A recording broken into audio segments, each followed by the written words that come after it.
At 18 taon, namuhay ng payapa ang aking amang si Jacob kasama ang kanyang kapatid na si Esau.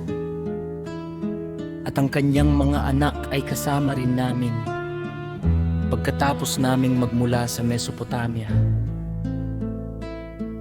kay Laban.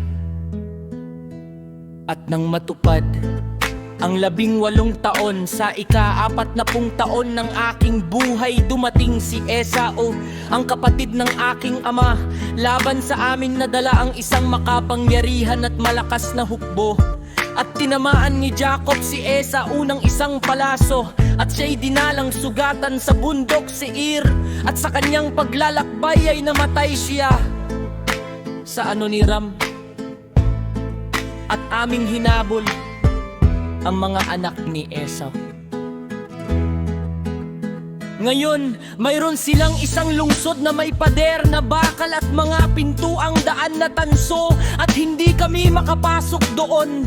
Kaya't kami ay humimpil sa palibot at kinupkop ito, at nang hindi nila kami pinapapasok sa loob ng 20 araw, ako'y nagtayo ng isang hagdan sa harapan ng lahat, at hawak ang aking kalasag sa aking ulo. Ako'y umakyat, tinitiis ang pagbato ng mga batong may bigat na mahigit sa 3 talento, at aking napatay ang 4 sa kanilang mga makapangyarihang lalaki. At si Ruben at Gad ay napatay ang 6 na iba pa. At noon ay humingi sila sa amin ng mga tuntunin ng kapayapaan, at pagkatapos kumonsulta sa aming ama, tinanggap namin sila bilang mga tributoryo. At ibinigay nila sa amin ang 500 kor ng trigo, 500 bat ng langis, 500 takal ng alak, hanggang sa panahon ng taggutom nang kami ay bumaba sa Ehipto. At pagkatapos ng mga bagay na ito, ang aking anak na si Eray nag-asawa kay Tamar mula sa Mesopotamia, na anak na babae ni Aram. Ngayon, si Eray masama, at nagkaroon siya ng masamang hangarin kay Tamar, sapagkat siya hindi mula sa lupain ng Kanaan. At sa 3 gabi, isang anghel ng alahaya ang pumatay sa kanya, at hindi niya siya nakilala bilang asawa. Ayon sa masamang katusuhan ng kanyang ina, sapagkat ayaw niyang mangkananak sa kanya.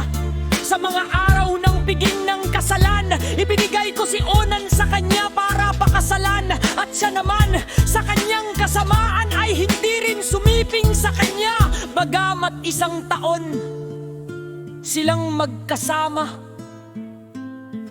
at nang aking pagbantaan siya'y sumiping sa kanya, ngunit ibinuhos niya ang binhi sa lupa ayon sa utos ng kanyang ina, at siya rin ay namatay dahil sa kasamaan. At ninanais kong ibigay rin si Sheila sa kanya, ngunit hindi pumayag ang kanyang ina, sapagkat siya'y gumawa ng masama laban kay Tamar, dahil hindi ito anak ng Kanaan tulad niya.